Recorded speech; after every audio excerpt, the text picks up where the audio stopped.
Buenas tardes. Veremos el tema de lecciones aprendidas. Para nuestro primer caso tenemos el edificio Champlain Tower en Miami, el cual colapsó por una falla de diseño estructural. Tampoco se consideraron los mantenimientos respectivos, por más que estaba ubicado en una zona costera, el cual deterioraba la estructura. Asimismo, se puede observar que durante su ejecución no estuvo bien supervisado debido a que no cuenta con los parámetros mínimos para los voladizos. Las lecciones aprendidas de este caso es la importancia de una buena estructuración y contar con profesionales adecuados. Al momento de ejecución, considerar los métodos constructivos y adecuados para la ubicación y la zona. Continuamos. Nuestro segundo caso es la construcción de la Vía Deportiva Nacional. Este es un caso de éxito debido a que se cumplió con las metas en plazo y costo. Acá vemos que la interacción de varias metodologías colabora a que los proyectos grandes se puedan ejecutar de manera eficiente.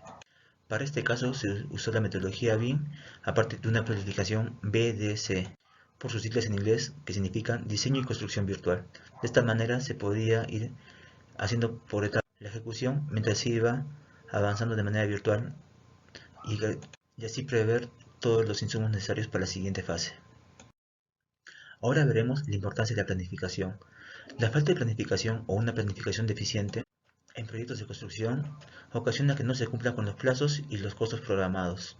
La programación de obra tradicional se basa en la estructura de presupuesto, lo cual es un error debido a que al momento de ejecución de obra lo que importa son las actividades que se van realizando de manera progresiva y muchas no tienen que ver con el orden brindado en el presupuesto. Las lecciones aprendidas que debemos tomar de esto es la planificación debe ser una actividad cíclica, que cuando se va avanzando durante el proyecto se va planificando de acuerdo a las metas obtenidas. Una buena planificación debe contar los riesgos y poner buffers que mitiguen el impacto negativo en la programación. También es recomendable que la planificación se haga por periodos cortos y garantizando que se tengan todos los insumos necesarios para su ejecución y así lograr las metas y nuestra planificación sea la más correcta. Colapso del puente Miami. Una de las causas por las cuales se ha colapsado el puente de Miami es que existieron unos malos cálculos estructurales, por ende ha habido una falla estructural en el diseño. Se debe realizar sobre todo una compatibilidad en terreno y tanto como lo que es en los planos.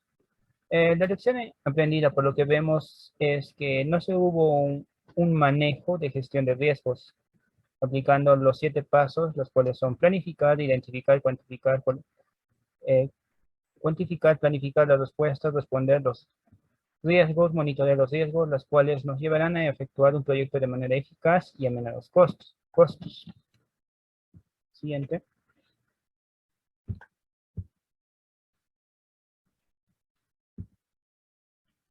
Eh, la línea 2 del Metro de Lima. Si bien vemos que es una obra de gran envergadura en cuanto a lo que es el tren, que conecta lo que es Lima y Callao, se observa que en esto hubo un retraso, y las cuales son la expropiación de los terrenos, las líneas telefónicas, las tuberías de instalaciones sanitarias, las cuales retrasaron de alguna manera el proyecto. Una lección por lo que podemos aprender es que se debe de implementar protocolos de acción con el fin de crear procesos más eficaces y no crear retrocesos o retrasos en dicha obra. Y estos a su vez se deben aplicar los 7 pasos antes mencionados. Por ende, vamos a dar la conclusión de estas dos lecciones aprendidas, las cuales son que se debe de verificar los planos presentados en el expediente para una compatibilidad en obra aplicando los 7 pasos, los cuales se han mencionado antes. La planificación debe de considerarse en cada una de las etapas del proyecto. Es en el caso de la línea 2 del Metro de Lima. Para la elaboración de la matriz de riesgos, desarrollo y análisis, hemos seleccionado una obra que es en la ciudad de Puerto Maldonado, que es una plaza pública. En el cuadro vamos a observar cuál es el riesgo identificado, las causas y los efectos, así como la probabilidad, el impacto, el resultado de la probabilidad por el impacto, quién es el dueño del riesgo y si lo estamos calificando como una amenaza o una oportunidad, la estrategia genérica que se va a adoptar, la respuesta a la amenaza y una estimación del costo de esta respuesta. De los 11 riesgos identificados para el taller aplicativo número 1, voy a proceder a detallar los 4 primeros. El primer riesgo sería el no desembolso de adelanto de materiales. El segundo riesgo, la oposición de los vecinos a la ejecución del proyecto por cierre de vías. El tercer riesgo sería la demora en la fabricación de elementos escultóricos representativos. Y el cuarto riesgo sería el desabastecimiento de materiales para acabado de pisos, terrazos y adoquines de concreto. Lo que se intenta en la mayoría de los casos es mitigar el riesgo y en el caso del desembolso de adelanto de materiales, evitar el riesgo porque sabemos que sin el desembolso directo o de adelanto de materiales, perdemos gran cantidad de liquidez para la ejecución de la obra. Los siguientes tres riesgos que pudimos identificar. Falta de pago a los obreros por falta de liquidez de la empresa. Riesgo, paralización de la obra. Efecto, atraso en la ejecución de la obra. Probabilidad del 50%, ya que no es un hecho muy improbable. A veces el contratista asume el riesgo de empezar la obra sin adelantos directos. Impacto es muy fuerte, 90%, probabilidad por impacto de 0.45, es un valor intermedio.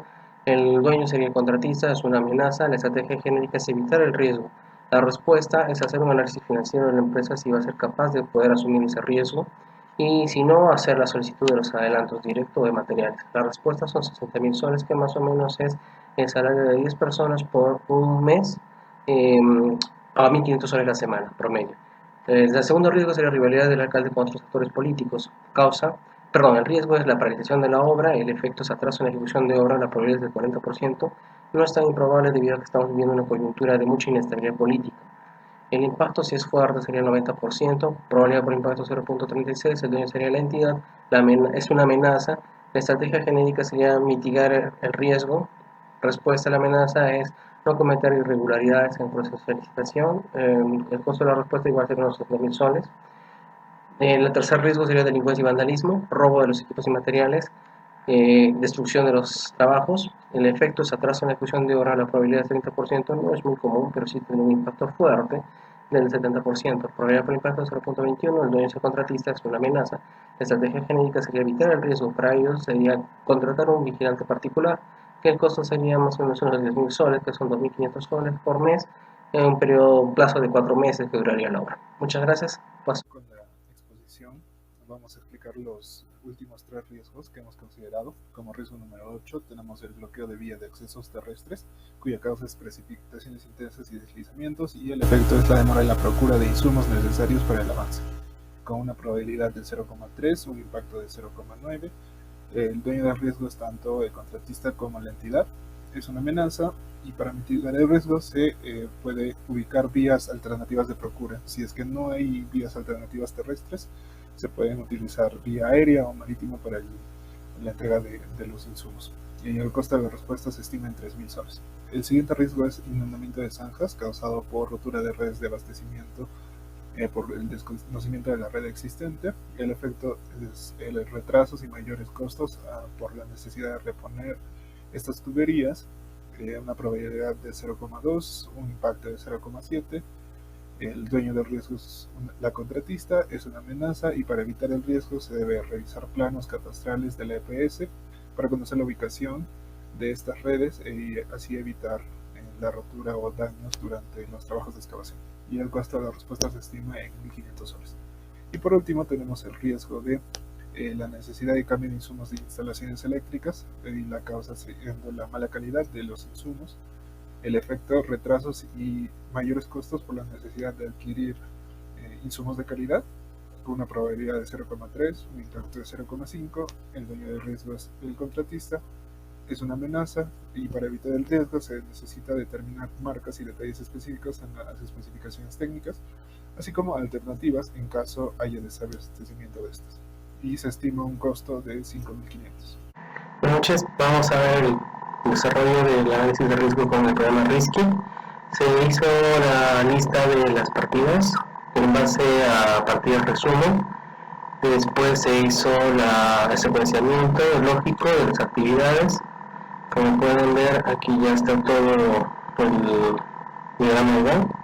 Después se hizo el registro de riesgos, se adaptaron las 11 riesgos que habíamos identificado, y finalmente se les agregó, por ejemplo, sus propiedades, el enunciado del riesgo, a cargo de quién estaba, cuál es la estrategia, la respuesta, y más o menos un monto referencial de lo que podía impactar ese riesgo. Gracias.